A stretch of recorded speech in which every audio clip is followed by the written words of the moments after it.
할렐루야. 네. 오늘 이 저녁에도 하나님의 말씀을 사모하는 마음으로 나오신 여러분들에게 하늘의 신령한 기쁨이 넘치시기를 바랍니다. 네. 우리 한번 기도하겠습니다. 하나님 아버지, 오늘 이 시간 아버지의 생명의 말씀을 사모합니다. 친히 저희들에게 말씀하여 주시옵소서.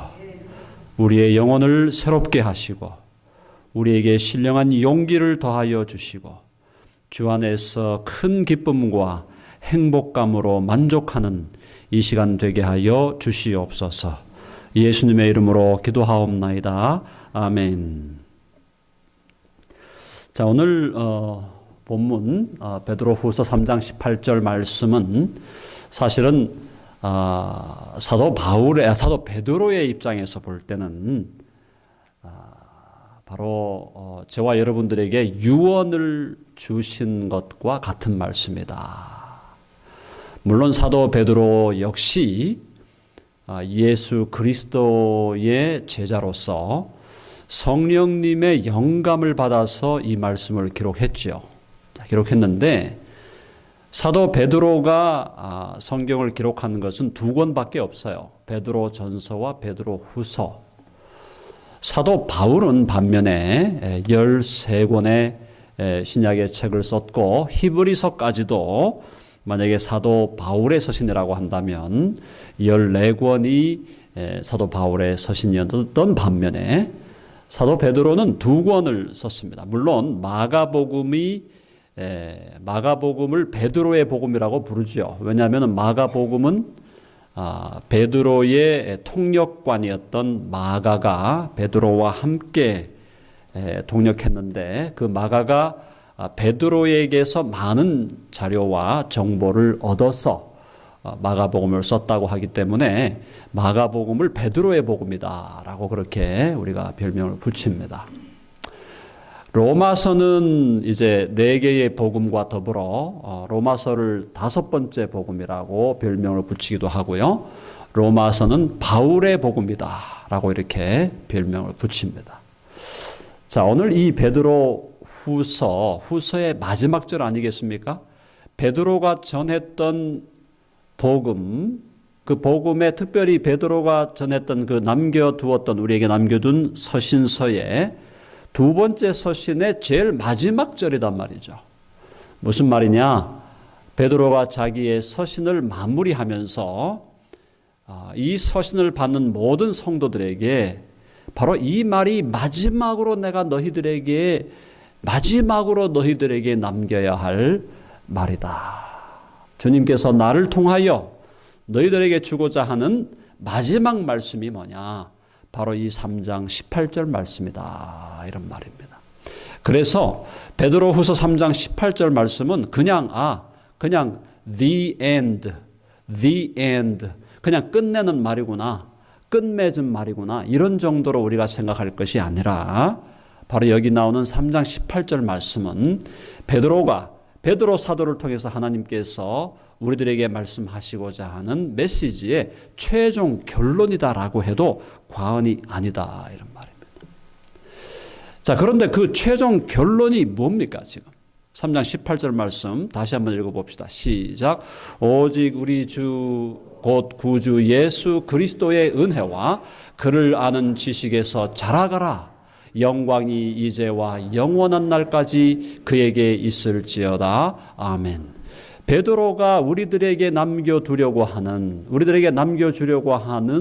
마지막 말, 거의 유언이다시피 한 그 말, 베드로의 서신서를 마무리하면서 저와 여러분이 꼭 기억해야 된다고 하는, 정말 너희들이 이것을 꼭 기억하기를 바란다고 하는 최종적인 그 말씀이 뭐였냐 하면은 한마디로 말해서 자라가라라는 것이었다 이 말이에요. 한번 해봅시다. 자라가라. 한 번 더 자라가라. 자라가라는 거예요. 자라라는 거예요. 멈추지 말라는 것입니다.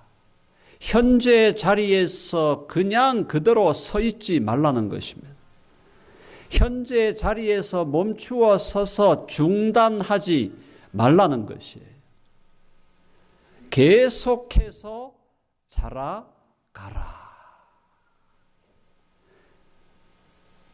저와 여러분의 신앙 연륜이 수십 년이든 수년이든, 저와 여러분의 남은 인생이 몇 년 안 남았든 몇십 년이 남아있든, 저와 여러분의 직분이 목사든 장로든 집사든 권사든 아무런 관계없이 모든 그리스도인은 자라가야 된다. 자라야 된다. 한번 해봅시다. 우리는 자라야 한다. 아멘 하십니까? 네. 내 나이가 목사님 70입니다. 내 나이가 이제 80입니다. 80. 언제 주님이 나를 부르실지도 모르는데 무슨 제가 뭘 잘할 게 있습니까? 그런 말씀하시면 하나님께 혼난다 이런 말입니다. 나이가 80이 되셨어도 주님이 아직 안 부르셨으면 지금도 계속 자라야 된다. 아멘. 안 자라는 사람이 늙은 사람이에요. 나이가 많은 사람이 늙은 사람이 아니고, 나이가 젊은데도 한 40대 갓 되었고, 이제 뭐 30대 후반 달리고 50대 초반 겨우 올라왔는데, 제가 그렇게 열심히 할 게 뭐가 있겠습니까? 이 나이 돼 가지고 뭘 제가 무슨 낙을 보겠다고 그렇게 열심히 살겠습니까?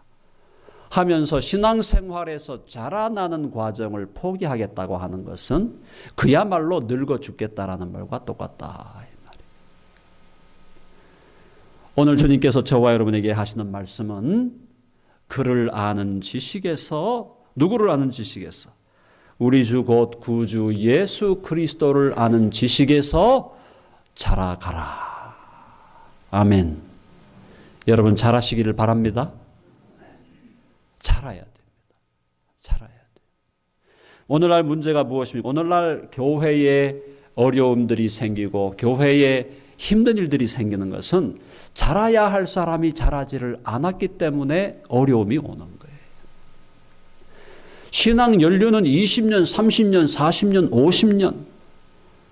내가 그래도 이래봬도 신앙생활 50년 했는데 신앙 연륜은 50인데 자라지를 않은 거예요. 내가 이래봬도 장로고 권사고 안수집사고 목사인데 직분은 올라갈 때까지 올라갔는데 자라지를 않은 겁니다. 자라지를 않으니까 어느 수준에 매여 있느냐? 유치원 수준, 유아기 정도. 그런 정도의 수준에서 머물러 있으니까 육신의 나이는 70이 되고 80이 되고 60이 되었는데도 영의 나이는 1살, 2살, 3살로 머물러 있다 이 말이에요. 왜냐? 자라지 않았기 때문에. 자, 그래서 오늘은 여러분들에게 영적으로 자라난다는 것, 영적으로 성장한다는 것, 영적으로 성숙한다는 것이 어떤 과정을 거치고 어떤 내용을 거치는가, 그 두 가지에 제가 초점을 맞추어서 오늘 저녁 말씀을 증거하고자 합니다. 중요한 것은 영적으로 자라나는 과정, 영적으로 성숙하는 과정, 영적으로 성장하는 과정은 육신적으로 성숙하고 육신적으로 자라고 육신적으로 성장하는 과정과 똑같다라는 거예요. 도대체 무슨 말이냐? 여러분, 산모가 아기를 배었습니다. 아기를 배어서 10달이 차가지고 아기를 낳았어요. 자, 그 아기를 낳으면 그 아기가 그 다음부터 이 아기가 진정으로 생명이 있고 살아있는 아기라면 이 아기는 당연히 자라게 되는 겁니다. 당연히 자라게 돼요. 그리고 반드시 자라야 됩니다. 갓 태어난 아기가 자라지를 않는다. 이건 문제가 심각한 거다 말이죠. 그래서 이 육신의 아기가, 이 아기도 유년기를 거치고, 그죠? 맨 처음에 유아기에서 또 뭡니까? 유치기에서 유년기에서 초등기에서 중등기로 고등기로 점점 자라지 않습니까? 영적으로도 똑같은 거예요. 영적인 성장, 영적인 성숙, 영적인 자라남이라는 것은 저와 여러분이 예수 그리스도를 우리의 주님과 우리의 구주로 믿음으로 말미암아 거듭나고 중생한 다음부터 그 다음부터 계속해서 자라나는 과정을 경험해가고 겪어가는 것, 그것이 바로 영적으로 자라나는 것이다. 사랑하는 여러분, 저와 여러분이 정말 예수 그리스도를 나의 주님으로, 나의 구주로 영접하고 나의 과거의 모든 죄된 삶을 다 주님 앞에서 회개하고 주님을 내 삶의 임금으로 나의 주인으로 이제 모시고 살아가기로 하는 바로 그 순간 저와 여러분의 영혼은 거듭나고 새로운 탄생을 경험하게 되고 중생하게 되고 영적으로 신생하게 된다. 그 다음부터 이제 자라나는데, 자, 자라나는 과정에 있어서 무엇이 필요한가? 무엇이 필요할까요? 첫 번째, 한번 해봅시다. 어머니가 필요하다. 한번 해봅시다. 어머니가 필요하다. 어린 아이가, 육신적으로 어린 아기가 엄마가 낳았는데 갑자기 엄마가 사라져 버렸다? 이 아기가 자라는 데 있어서 굉장히 곤란해진다. 육신적으로 태어난 아기가 정상적으로 자라기 위해서는 육신의 어머니, 그것도 가능하면 건강한 어머니가 필요한 거예요. 마찬가지로 저와 여러분의 영혼이 예수님을 믿음으로 말미암아 거듭나고 중생했다면 저와 여러분에게도 영적인 어머니가 필요하고 가능하면 영적으로 건강한 어머니가 필요하다라는 겁니다. 그 영적인 어머니, 저와 여러분이 거듭나고 중생한 다음에 저와 여러분을 케어해주고 저와 여러분을 돌보아주고 저와 여러분의 영적인 기저귀를 갈아주고 저와 여러분의 영적인 모든 것을 돌보아주는 어머니가 필요한데 성경은 그 어머니를 누구라고 하느냐? 성도의 어머니가 바로 교회다라는 거예요. 아멘 하십니까? 네. 한번 해봅시다. 교회가 우리의 어머니다. 그러므로 오늘날 어떤 사람들이 있냐 하면, 야, 내가 예수 믿고 이제 구원 받았는데 교회가 뭔 소용이냐? 교회 가보니까 맨날 싸우고 맨날 지지고 볶고 모여가지고 서로 헐뜯기 바쁘고 상처받아가 찢어가 나가고 다 쓸데없다. 나는 교회 안 간다. 오늘날 그런 사람들이 있다 이 말입니다. 물론 교회에서 부정적인 경험을 하다 보니까 그런 한탄이 나올 수도 있다는 것은 이해가 되지만 그분이 정말 그렇게 교회 무용론에 젖어 있다면 그분은 심각한 오류에 빠져 있는 거예요. 내가 태어난 아기인데, 갓난 아기인데 어머니가 필요 없다라고 어머니를 내쳐버리는 것과 똑같은 오류를 범하고 있는 것이다. 사랑하는 여러분, 저와 여러분이 건강하게 자라기 위해서는 영적인 어머니가 필요한데 그 어머니가 바로 저와 여러분이 여러분을 품어주고 있는 교회라는 사실을 꼭 잊지 마시기를 바랍니다. 교회가 없이는 자랄 수가 없어요. 교회는 절대 필수적인 공동체. 예수 믿는 자에게 교회보다 더 중요한 것은 없습니다. 왜? 교회가 나의 영적인 어머니이기 때문에. 내가 내일 주일 여러분 설교를 드리면서 교회에 대해서 조금 더 자세히 말씀을 드리겠습니다만은 교회는 바로 영적인 어머니다. 어머니가 없이 어떻게 아기가 자라냐 말이에요.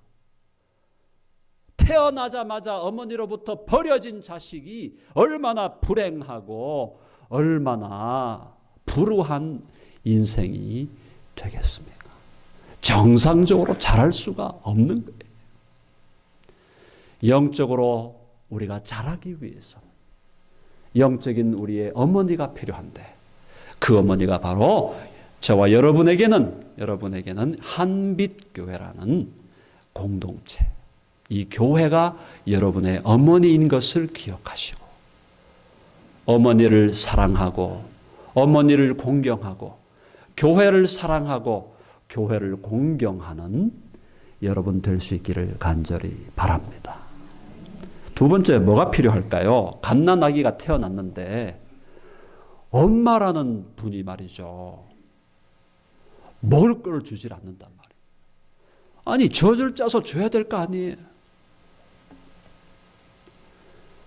젖이 안 나오면 우유라도 사서 먹여야 될 거 아닙니까? 육적으로 갓난 아기가 양식을 먹어야 자랄 거 아니에요. 맞습니까? 똑같은 겁니다. 영적으로도 먹지를 않는데 어떻게 자라겠어요? 영적인 양식을 먹어야 자라는데 영적인 양식을 안 먹는 데야 어떻게 자라냐 말이죠. 갓난 아기와 같이 순전하고 신령한 젖을 사모하라. 아멘. 무엇이 우리가 먹어야 할 영적 양식입니까? 말씀이다. 이 말이에요. 한번 해봅시다. 말씀이 우리의 영적 양식이다. 아멘 하십니까? 처음에는 엄마 젖을 먹습니다. 그 다음에 우유를 좀 먹다가 분유를 좀 먹다가 그 다음에 이유식을 좀 먹습니다. 이유식을 좀 먹기 시작하면은 야채도 좀 먹기 시작하고 죽도 좀 먹기 시작하고 밥을 또 먹기 시작하고 반찬도 먹기 시작하고 나중에는 고기도 먹기 시작하고 단단한 식물을 먹게 되는, 우리가 영적으로 자라나는 과정을 위해서는 다양한 영적 양식을 잘 먹어야 된다 이 말이에요. 한번 해봅시다. 잘 먹어야 된다. 아멘 하세요? 잘 먹어야 돼. 정말 영양가 있는 영적 양식을 먹어줘야 된다는 겁니다. 안 먹는데 자랄 도리가 없다 이 말이에요. 안 먹으면 영양실조 걸리고요. 빼빼하게 마르게 되고요. 골골해가지고 병들게 되고요. 먹어야 된다. 뭘 먹으냐? 하나님의 말씀을 먹어야 된다. 하나님의 말씀을 먹을 때에 하나님의 말씀을 골고루 먹어야 된다. 하나님의 말씀을 영양가 있게 섭취하고 하나님의 말씀을 잘 먹어서 영혼이 튼튼해지고 강건해지고 견고해지고 키가 자라고 씩씩해지고 근육이 자라고 튼튼해지고, 그래서 그 영혼이 영적 양식을 풍부하게 섭취하고 영적인 영양가를 풍부하게 섭취해야 그 영혼이 자라게 된다 이 말이에요. 사랑하는 여러분, 여러분들이 교회를 다닌 연수가 중요한 게 아닙니다. 내가 얼마나 말씀을 제대로 먹었냐는 게 중요합니다. 그래서 교회에서도 먼저 된 자가 나중되고 나중된 자가 먼저 되는 역사가 계속해서 일어난다는 거예요. 어떤 분은 신앙생활을 50년을 했는데도 제대로 먹지를 못해서 골골합니다. 어떤 분은 신앙생활 5년, 10년 정도밖에 안 됐는데도 잘 먹었어요. 영적으로 풍부하게 먹었어요. 건강하고 신앙연수에 비해서 성숙한 사람이 돼요. 신앙연수는 짧아도 연조는 짧아도 아주 강인한 신앙인으로 자라게 되는 일이 비일비재하다. 사랑하는 여러분, 영적인 양식인 말씀을 잘 드시기를 바랍니다. 아멘 하십니까? 네. 지금도 늦지 않았습니다. 지금도 늦지 않았어요. 잘 드셔야 돼요. 자, 교회에서 말씀을 먹이는 역할은 누가 합니까? 주로 목사님들이 하시는 겁니다. 목사님들이야말로 말씀을 맡은 자니까. 그래서 여러분들이 영적으로 잘 먹기 위해서는 목사님들이 잘 요리할 수 있도록, 말씀을 잘 요리할 수 있도록 옆에서 지원하시고 서포트해 되실 줄로 믿습니다. 세 번째, 아기가 자라기 위해서 첫 번째 뭡니까? 어머니가 필요하고요. 두 번째는 잘 먹어야 되고요. 자, 먹었는데요, 변이 안 나와요. 먹었는데요, 대변이 안 나오고 소변이 안 나옵니다. 뭐가 지금 안 되는 겁니까? 배설이 안 되는 거예요.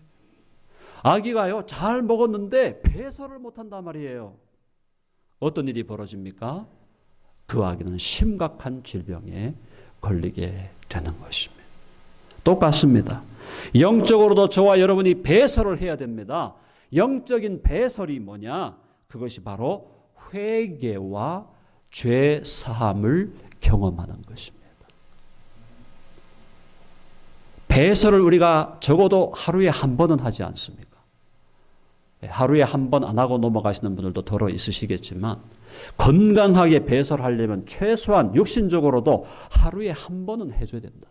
소변이야 뭐 하루에도 몇 차례 봅니다만은 배설이 잘 돼야 된다.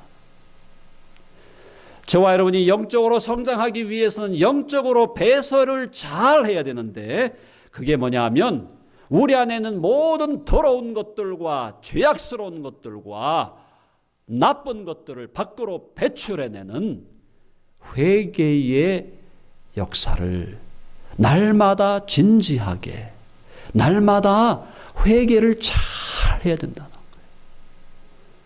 하루를 되돌아보면서 늘 잠들기 전에나 언제든지 오늘 하루를 살아가면서 혹시 주님 앞에서 내가 잘못한 거 혹시 없나? 내가 사람 앞에서 아직도 부족한 것 때문에 내가 지었던 죄가 없나? 주님 앞에서 살펴보고 자기를 살펴보고 잘못된 것들을 주님 앞에 고백하고 자백하고 회개하고 토설해서 그 죄악에 대해서 하나님의 죄사함의 확인증을 딱 받고 죄사함의 기쁨을 누리고 내 안에 온갖 더러운 것들이 이제는 밖으로 나갔다는 그런 확신을 가지고 하루를 정리하는 삶을 살아갈 때 저와 여러분이 영적으로 자라지 않을 이유가 없다는 것입니다. 사랑하는 여러분, 매일매일의 삶 속에서 날마다 영적인 배설을 잘 함으로 날마다 주님 앞에 회개할 것을 회개하고 정리할 것을 정리하고 내 안에 있는 더러운 것들을 밖으로 배출해버리고 그래서 영적인 신선도를 유지하고 영적인 건강을 유지하는 저와 여러분의 삶이 될 수 있기를 간절히 바랍니다. 자, 그 다음에 어떤 것이 필요하냐? 잘 자야 됩니다. 잘 자야 됩니다. 어떤 아기가 갓 태어났는데 자지를 않습니다. 자려고 하면은 깜짝깜짝 놀래갖고 잠을 못 자는 거예요. 자야 되는데 잠드는 것 같다가 팍 또 깨가지고 잠을 못 자고. 자, 육신의 아기가 그렇게 잠 못 들 경우 어떻게 됩니까? 병들죠. 약해지죠. 잘 자야 된다는 겁니다. 자, 그러면 영적으로 잘 자는 것이 무엇일까요?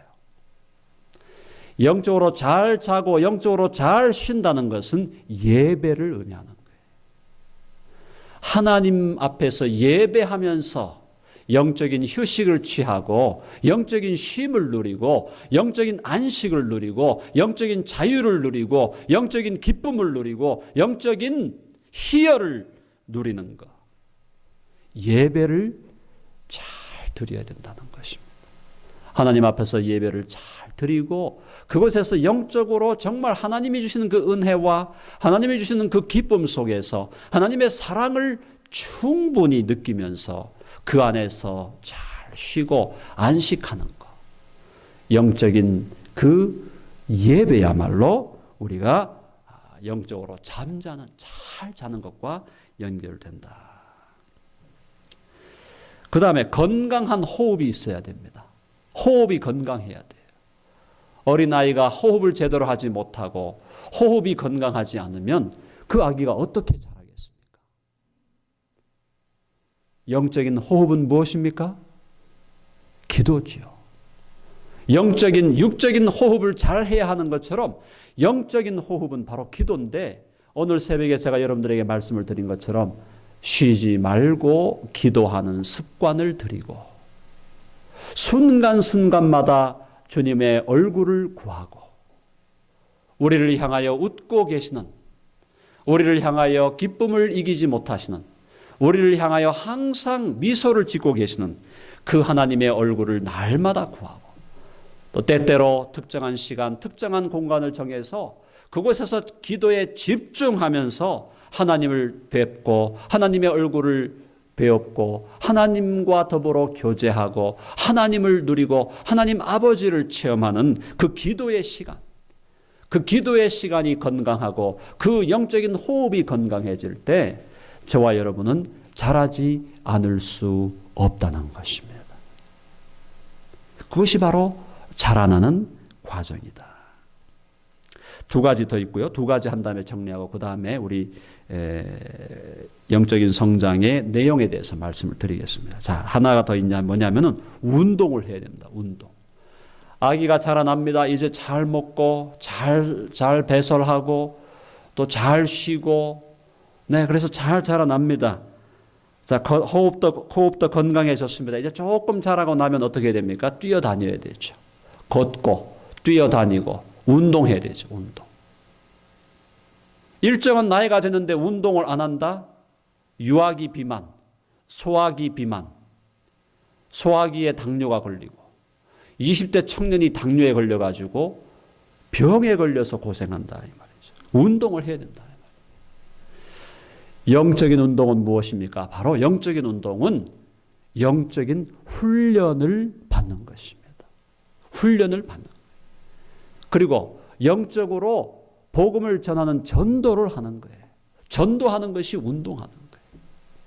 전도하고 영적인 훈련을 받습니다. 때로는 다른 사람과 기독교 진리를 변증해 나갑니다. 제자 훈련을 받고 또 사역자 훈련을 받고 또 여러 가지 다양한 금식 훈련을 받고 영성 훈련을 받고 교회가 제공하는 다양한 훈련들을 받아가는 과정이 바로 영적으로 운동을 하는 것이다. 그래서 우리의 영적인 근력이 생기고 영적인 지구력이 생기고 영적으로 강인해지고 웬만한 시험이 와도 그냥 튕겨버리고 웬만한 화살이 날아와도 막아버리고 웬만한 시험과 유혹이 와도 말씀으로 그것을 이겨내고 무찌르고 승리하는 강인한 영적 체력을 유지하기 위해서는 영적으로 훈련을 받아야 되는데 그것이 바로 여러 가지 다양한 교회에서의 훈련을 받는 것이다. 마지막으로 뭐가 필요합니까? 예방접종이 필요합니다. 예방접종. 건강한 아기인데 그 아기가 홍역 주사를 맞지 않아서, 홍역 예방 주사를 맞지 않아서, 그 외에 다양한 예방 주사를 맞지 않아서 또 질병에 걸린단 말이죠. 예방 주사를 맞아야 되는데 그게 뭐냐? 공동체 안에서의 튼튼한 영적 교제가 있어야 된다. 공동체 안에서 튼튼한 영적 교제가 있고, 그래서 그 영적 교제가 영적인 삼겹줄을 유지하고 형성할 때 그 공동체 안에서 서로가 서로를 붙들어주고 서로가 서로를 세워주고 서로가 서로를 견고하게 하고 서로가 서로를 이끌어주고 서로가 서로를 밀어주고 하는 그런 건강한 영적 교제를 이루어갈 때 그것이 영적인 예방 접종을 받는 것이다. 바로 이러한 과정을 통해서 저와 여러분은 영적으로 자라나게 된다는 것입니다. 우리 한번 옆에 있는 분들하고 인사합시다.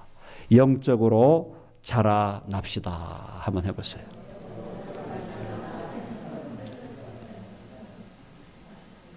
아멘 하십니까?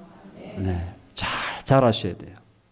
자, 지금까지 제가 말씀드린 거는 이제 성장에 필요한 여러 가지 요소들, 그죠? 성장에 필요한 요소들, 또 성장의 과정에 있어서 어떤 것들이 필요한가 제가 말씀을 드렸고, 이제 오늘 후반부는 뭐냐면, 그러면 저와 여러분이 영적으로 성장한다는 건 도대체 뭘 의미하는 거냐? 영적인 성장의 내용에 대해서 말씀을 드리겠습니다. 그게 뭐냐? 오늘 읽은 본문에서 그를 아는 지식에서 자라가라 그랬잖아요. 그를 아는 지식에서 자라가.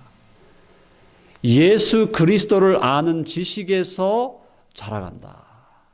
예수 그리스도를 아는 지식에서 자라간다. 그러니까 예수 그리스도를 아는 것, 예수 그리스도를 알아가는 것이 바로 성장의 내용이 되는 것이죠. 여기서 예수 그리스도를 알아간다는 것은 단순히 우리의 머릿속에 예수님의 이력서에 대한, 예수님의 이력에 대한 인포메이션을 여기에 넣는 것을 의미하지 않습니다. 예수님을 알아간다는 것은, 예수님을 아는 지식에서 자라난다는 것은 예수님과의 친밀한 인격적인 교제와 살아있는 생생한 관계를 맺어가는 것을 의미하는 것입니다. 예수님과의 인격적 교통과 사귐과 교제 가운데로 들어가서 그 예수님을 인격적으로 체험하고 만나는 것을 의미한다. 단순히 그분이 어떠한 일을 했고, 어떠한 사역을 하셨고, 어떻게 죽으셨고, 어떻게 다시 사셨고, 어떻게 승천하셨고, 어떻게 다시 오실 것이다라는 어떤 인포메이션, 어떤 정보를 우리의 머릿속에 넣는 것이 아니라, 저와 여러분이 예수님을 알아간다는 것은 예수님과 1대1로 인격적으로 그분을 만나서 그분과 함께 인격적으로 소통하고 그분과 함께 관계를 맺어가는 거예요. 자, 그런 관계를 맺어가는 건데, 자, 그렇게 해서 우리가 예수님을 알아가는 것에서 우리가 잘하게 되면은, 특별히 우리 성장의 내용은 세 가지로 오늘 제가 요약을 해서 말씀을 드리겠습니다. 첫 번째는 뭐냐? 우리의 정체성의 변화가 오게 됩니다. 한번 해봅시다. 정체성의 변화를 경험한다. 자, 그게 뭐냐면 저와 여러분이 예수 그리스도를 믿고 예수님 안으로 들어가게 되면 저와 여러분이 새로운 존재, 새로운 신분, 새로운 정체를 갖게 된다는 것입니다. 자, 그래서 첫 번째, 저와 여러분이 예수 그리스도를 믿음으로 말미암아 저와 여러분은 어떤 사람이 되었습니까? 저와 여러분은 영접하는 자, 곧 그 이름을 믿는 자들에게는 하나님의 자녀가 되는 권세를 주셨다. 저와 여러분은 예수 그리스도를 믿음으로 말미암아 하나님의 아들과 딸이 된 줄로 믿습니다. 아멘. 이걸 여러분 꼭 믿으셔야 됩니다. 자, 우리 옆에 있는 분들을 바라보면서 악수하시면서 형제님에게는 당신은 하나님의 아들입니다. 자매님에게는 당신은 하나님의 딸입니다. 한번 인사해 주십시다. 다 같이. 당신은 하나님의 아들입니다. 당신은 하나님의 딸입니다. 할렐루야. 여러분 생각해 보십시오. 오바마의 딸들도 얼마나 스팟라이트를 받습니까? 얼마나 자랑스럽겠어요. 우리 아버지가 미국 United States of America의 프레지던트인데 우리 아버지가 그 딸들이 얼마나 자랑스럽겠습니까? 뭐 말할 것도 없지요. 빌 게이츠하고 멀린다 게이츠에게 자녀가 있는지는 제가 잘 확인을 안 해봤습니다만 빌 게이츠하고 멀린다 게이츠에게 자식이 있다고 하면 상상을 해보십시오. 그 자식이 얼마나 자랑스럽겠어요. 빌 게이츠, 멀린다 게이츠 세계 최고 부자 아닙니까? 그 사람들은 세계 최고 부자인데 크리스천들도 아닌 것 같은데 또 기부를 얼마나 하는지 몰라요. 막 수십 조를 갖다 기부를 하니까 예수 믿는 사람이 못 따라간단 말이죠. 어쨌든 그 사람의 내가 아들이고 내가 딸이다라고 생각한다면 얼마나 자랑스럽겠습니까? 그런데 우리는 만왕의 왕이요 우주의 임금이시라고 하나님을 우리가 그렇게 믿고 있다고 하면서도 하나님의 아들 예수 그리스도를 통하여 저와 여러분이 하나님의 아들들이 되었고 딸들이 되었다는 것을 성경이 수백 번 반복해주고 있음에도 불구하고 하나님의 아들과 딸의 권세가 얼마나 크고 위대한 것인가를 하나님께서 계속해서 우리들에게 기억나게 하고 있음에도 불구하고 우리는 우리가 하나님의 아들이요 하나님의 딸이라는 것을 너무나 부끄럽게 여긴다 이 말이에요. 자랑스럽게 여겨야 되는데 하나님의 아들이요 하나님의 딸이라는 것을 자랑스럽게 여기고 하루하루를 시작할 때마다 와 내가 하나님의 아들이고 하나님의 딸이다 할렐루야 하루를 기쁨으로 어떠한 공격과 어떠한 시련과 어떠한 위협도 내게 오라 넉넉히 이기리라. 그 정도의 자부심은 좀 갖고 살아야 되는데 이게 안 된단 말이에요. 왜 안 되냐? 믿음이 없어 그런 거예요. 믿음이. 안 믿으니까. 말은 하나님의 아들이고 딸이고인데 이걸 그게 도대체 무엇을 의미하는지 믿지를 않는단 말이에요. 사랑하는 여러분, 하나님의 아들과 딸이라는 것이 뭐냐? 제가 간단하게 말씀을 드릴게요. 하나님의 아들과 딸이라는 게 도대체 뭘 의미하는 거냐? 워낙 우리들이 그 감각이 없기 때문에 제가 한 구절 찾아서 말씀을 드리겠습니다. 자, 성경을 찾아보세요. 고린도전서 3장 한번 가봅시다. 고린도전서 3장. 고린도전서 3장에 가보면 우리가 하나님의 아들이고 하나님의 딸이라고 하는 것에 대해서 아주 드라마틱한 말씀을 우리에게 주고 있어요. 고린도전서 3장 21절과 22절 제가 아주 정말로 좋아하는 구절이에요. 3장 21절 22절 고린도전서 읽어봅니다. 시작. 그런즉 누구든지 사람을 자랑하지 말라. 만물이 다 너희 것임이니라. 바울이나 아볼로나 게바나 세계나 생명이나 사망이나 지금 것이나 장래 것이나 다 너희의 것이요. 믿으시면 아멘 하십시오. 뭐라고 말씀하고 있습니까? 3장 21절에 그런즉 누구든지 사람을 자랑하지 말아라. 오바마 자랑하지 말고 빌 게이츠 자랑하지 말고 바울 자랑하지 마라. 왜? 만물이 다 너희의 것이다. 왜? 저와 여러분이 하나님의 아들이고 딸이기 때문에 만물이 다 너희의 것이다. 그걸 한 번 더 부연 설명을 22절에 하잖아요. 바울이나 아볼로나 게바가 베드로죠. 세계나 생명이나 사망이나 지금 있는 것이나 장래에 올 것이나 다 너희의 것이다.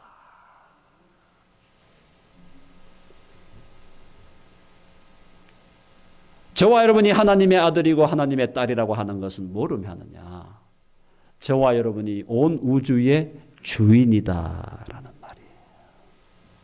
하나님이 저와 여러분을 온 우주의 주인으로 소유주로 높이셨다 이 말입니다. 빌 게이츠를 부러워할 이유가 없고 오바마를 부러워할 이유가 없어요. 세 발의 피예요. 빌 게이츠가 가지고 있는 재산이 50조?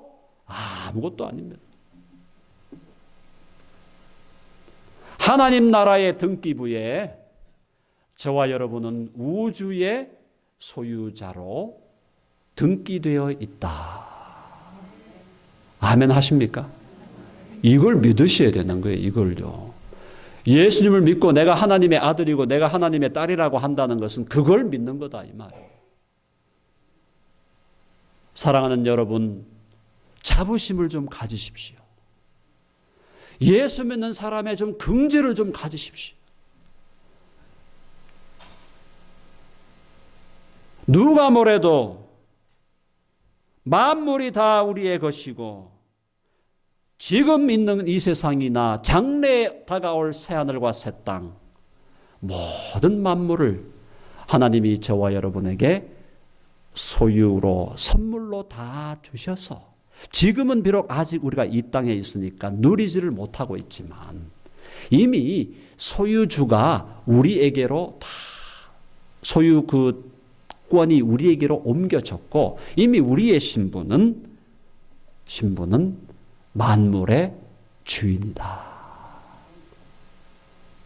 그래서 지금 내가 가지고 있는 뱅크 어카운트에는 얼마 없지만 모든 만물이 지금 사실은 저와 여러분의 성장과 저와 여러분의 성숙을 위해서 모든 만물이 합력해 선을 이루어 가는 줄로 믿습니다. 그러니까 우리가 이 땅을 그리스도인이라는 것은요, 제대로 우리가 믿는 그리스도인이 되면은 세상이 감당할 수가 없어요. 감당할 수가 없어요. 비록 내가 갖고 있는 내 뱅크 어카운트에는 마이너스 통장이 되어 있다 할지라도 저와 여러분의 신분, 정체성은 뭐냐? 하나님의 아들들과 딸로서 모든 만물의 소유주가 되었다. 여러분 꼭 믿으시기를 간절히 바랍니다. 아멘. 다시 한번 확인합시다. 옆에 있는 분들 확인합니다. 당신은 만물을 가진 자가 되었습니다. 한번 해보세요. 이것이 너무나 큰 진리이기 때문에 한순간에 잘 안 믿어지잖아요. 그러니까 이거를 계속 묵상하셔야 돼요. 매일매일의 삶 속에서 말씀을 가지고 고린도전서 3장 21절 22절을 펴놓고 매일매일 이 말씀을 묵상해서 이 말씀이 저와 여러분의 피가 되고 살이 되게 해야 됩니다. 그렇게 되면 어떤 불안도 어떤 염려도 어떤 걱정도 다 사라지게 되는 거예요. 뭘 두려워하십니까? 뭘 염려하십니까? 뭘 그렇게 근심하십니까? 하나님이 내 아들이라 내 딸이라 내가 너를 지명하여 불렀나니 너는 내 것이라. 너는 나의 아들이다. 너는 나의 딸이다. 내가 너를 영원히 지키고 모든 만물을 활용해서 모든 만물이 합력해 선을 이루어서 너로 하여금 내가 너를 끌고 가려고 하는 그 목적지 예수 그리스도의 장성한 분량에 이르는 예수 그리스도의 형상을 본받는 내 아들다운 아들, 내 딸다운 딸을 내가 만들고야 말 것이다 라고 하나님께서 말씀하시고 있는데 무엇을 두려워하고 무엇을 걱정하고 무엇을 염려하며 비굴한 인생을 살아가냐 말이에요. 예수 믿는 사람의 긍지와 자부심. 그것이 바로 정체성의 변화다라는 것입니다. 여러분 아멘 하시죠? 한번 해서 나는 하나님의 아들이다. 한 번 더 나는 하나님의 딸이다. 기가 막힌 겁니다. 이 사실만 우리가 매일매일 새롭게 깨달아도 하루가 얼마나 기쁘겠습니까? 기뻐가지고 막 난리를 해도 이게 지금 부족한데 예수 믿는다고 하면서 맨날 퍼져가지고 이렇게 고개나 숙이고 그죠? 누가 안 쳐다보나 이렇게 다 보고 있고 말이죠. 눈치 살피고 말이죠. 도대체 왜 예수님을 믿는지 나는 이해가 안 됩니다. 저는 이해가 안 돼요. 예수 믿는 게 뭡니까? 긍지와 자부심을 가지고 그죠? 가슴을 펴고 마귀가 우리를 어떻게 할 수 있겠어요? 마귀가 우리를 어떻게 하지 못합니다. 물론 우리가 마귀를 조심은 해야 되죠. 그놈이 워낙 책략이 대단한 놈이니까 조심은 해야 되지만 마귀가 우리를 어떻게 하겠어요? 내가 하나님의 아들이고 하나님의 딸인데 네가 나를 어떻게 하겠냐? 야, 너 조심해라. 너 조심해. 나 건드리지 마라.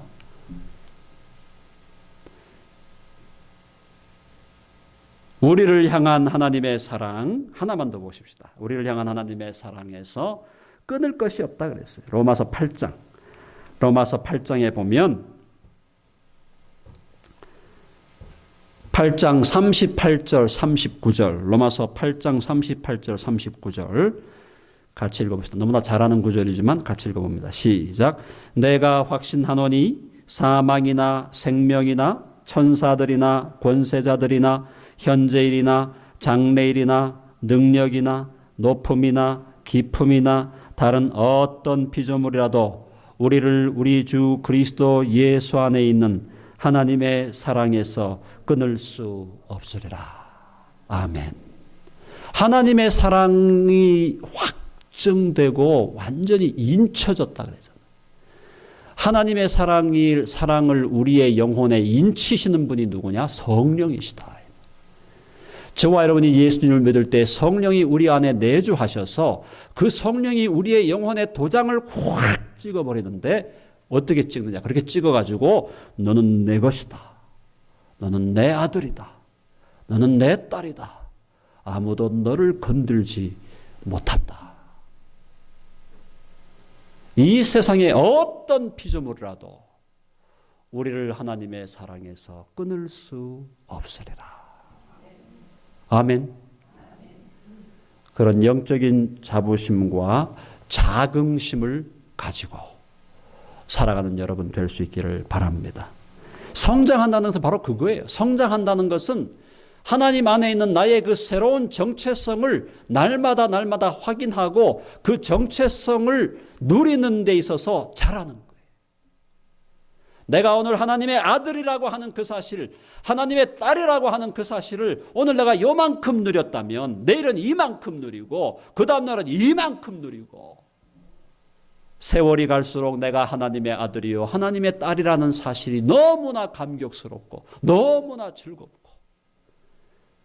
세월이 가면서 우리의 겉사람은 날로 후패하지만 우리의 속사람은 날로 새로워짐을 경험하므로 나이가 들고 늙어갈수록 더 자신감이 생기고 더 하나님 앞에서 기쁨이 넘치고 감사가 넘치는 삶을 살아가는 것, 그것이 영적으로 자라나는 것이다.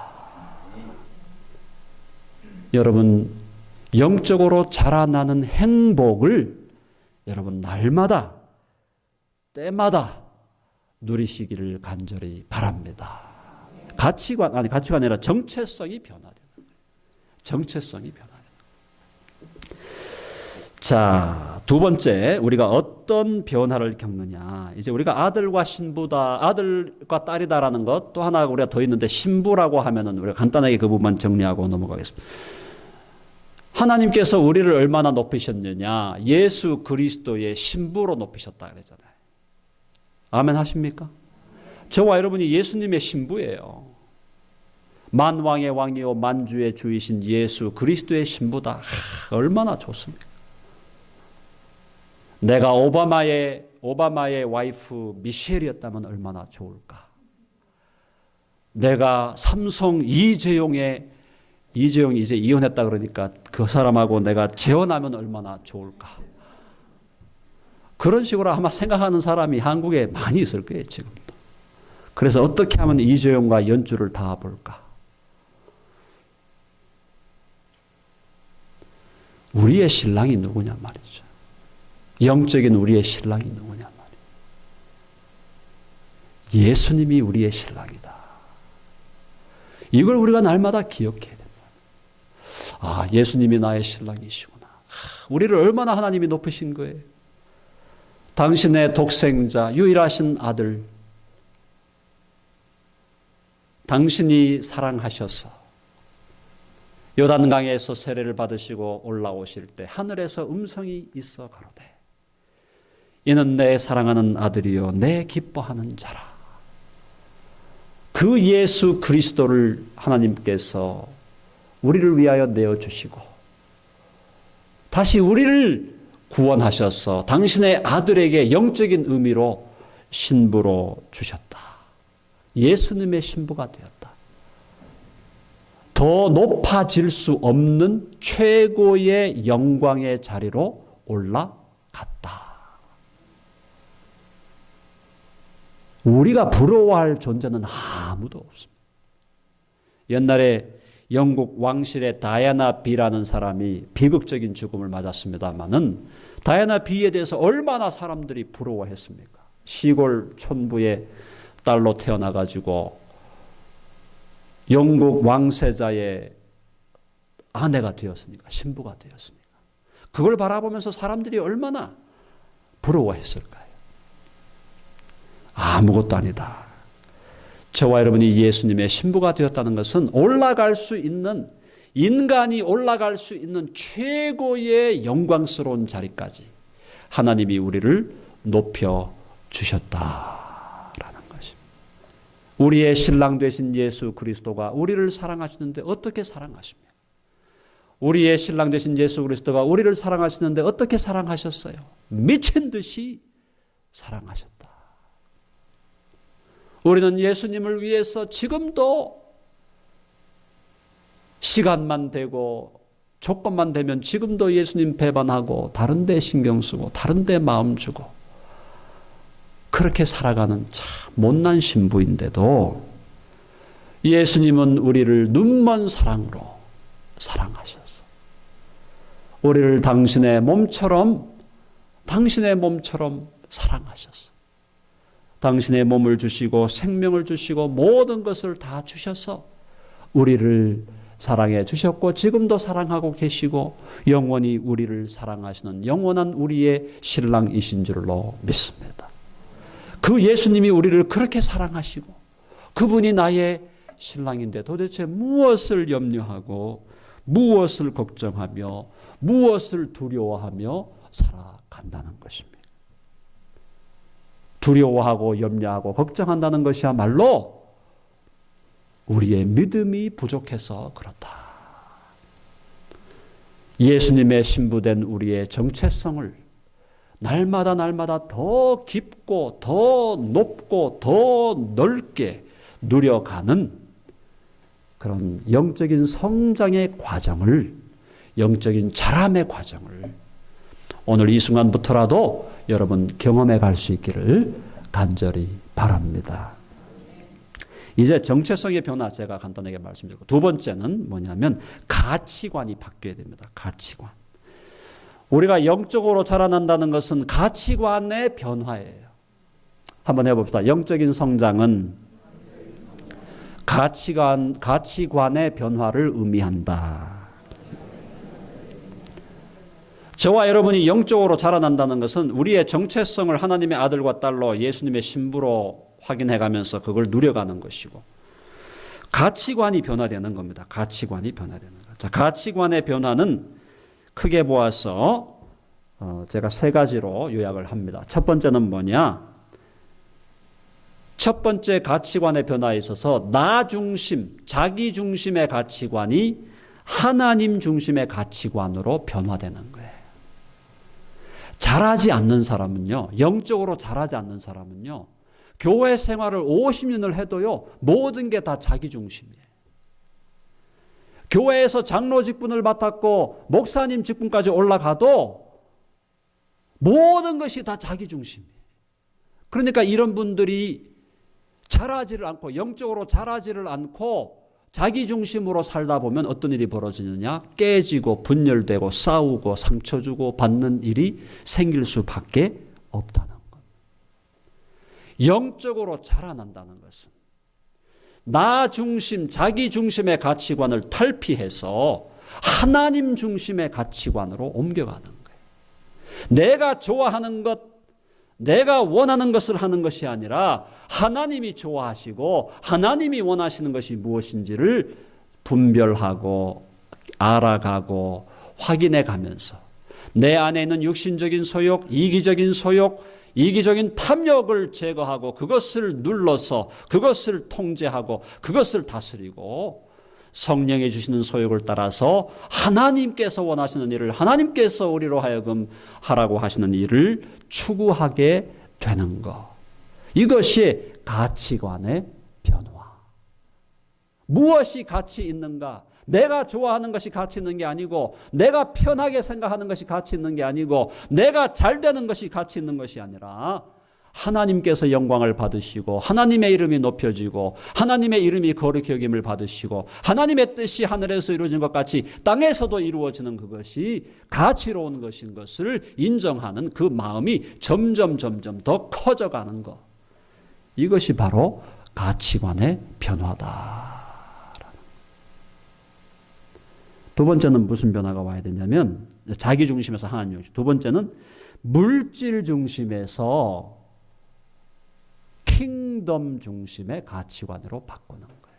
물질 중심의 가치관에서 하나님의 나라 중심의 가치관으로 바뀌는 겁니다. 뭔 말입니까? 주님께서 뭐라고 말씀하셨습니까? 하나님과 재물을 겸하여 섬길 수 없느니라. 한번 해봅시다. 하나님과 재물을 겸하여 섬길 수 없느니라. 하나님을 대적하여 가장 강력한 경쟁자가 누구냐? 돈이다 이 말이에요. 돈. 뭐니 해도 돈이 최고다라는 그 사상이 하나님을 대적하는 마귀의 사상이다 이 말이에요.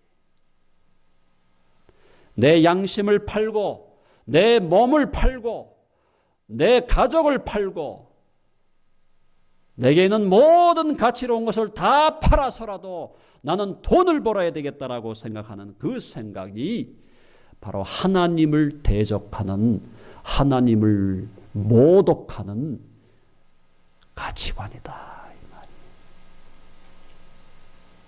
물질을 추구하는 물질 중심의 가치관은, 인간은요, 물질 중심의 가치관은 어릴 때부터 몸에 확 배입니다. 어릴 때부터 돈 맛을 언제 보느냐? 세뱃돈 받을 때. 세뱃돈 받을 때 누가 1,000원 주고 누가 10,000원 주느냐? 딱 갈리지 않습니까? 1,000원 주시는 분들은 그냥 쳐다보고 넘어가고, 돈 10,000원 쥐어주면은 인사하면서 감사하다 그러고. 어릴 때부터 다 훈련되어 가지고요. 돈 좋아하는 거는 나이 드신 노인이나 2살, 3살 된 어린이나 똑같다 이 말이에요. 인간이 근본적으로 돈을 좋아하게 돼 있는데, 돈을 좋아하는 인간이 나중에는 돈을 섬기게 된다는 거예요. 돈을 섬기는 거예요. 돈을 섬기니까 뭘 파느냐? 내 양심, 내 몸, 내 안에 있는 영혼을 다 팔아가지고라도 돈을 추구하라. 그런 사람의 인생이 잘된 인생이 없었고, 이 땅에서 잘 되는 것 같았지만 그런 사람의 인생은 영원한 지옥으로 던져진 인생이 되었다. 물질 중심의 가치관에서 어디 중심으로 가야 되느냐? 킹덤 중심, 하나님 나라 중심의 가치관으로 변화되는 거예요. 아멘. 너희는 먼저 그의 나라와 그의 의를 구하라. 그리하면 이 모든 것을 너희에게 더하시리라. 무슨 말이냐? 너희가 먼저 하나님의 나라를 구하고 하나님의 의를 구할 때에 너희에게 필요한 모든 것들을 하나님께서 다 채우시고 공급하시겠다는 하나님의 약속이다 이 말이에요. 아멘. 그러니까 저와 여러분들이 만약에 예수님을 믿는다고 하면서도 물질을 추구하고 물질에 얽매여 살고 물질 때문에 사람에게 상처 주고 물질로 인하여 사람에게 눈물을 흘리게 하고 물질로 인하여 우정에 금이 가게 하고 물질로 인하여 교회가 깨어지게 하고 물질로 인하여 여러 가지 해악들을 만약에 산출하게 된다면 그 사람의 인생은 너무나 불행한 인생이 된다. 예수님을 믿는다고 하면서도 만일 그렇게 살아간다면 그 사람은 둘 중에 하나예요. 실제로 안 믿는 사람일 가능성이 굉장히 높고, 둘째로는 믿기는 믿는데 너무나 유치한 수준에 그냥 머물러 있는 거죠. 저와 여러분이 영적으로 자란다는 것은 물질에 대한 물질을 다스리고, 아멘. 물질을 다스리는 최고의 방법은 물질을 쌓아두면 안 돼요. 물질을 쌓아두면은 돈이 쌓인 곳에 뭐가 온다 그럽니까? 돈파리가 온다 그러잖아요. 물질을 쌓아놓으면은 거기서 모든 사단이 다 일어나는 거예요. 물질을 쌓아놓지 말고 주님께서 어제 말씀하셨죠? 어제 뭐라고 말씀했습니까?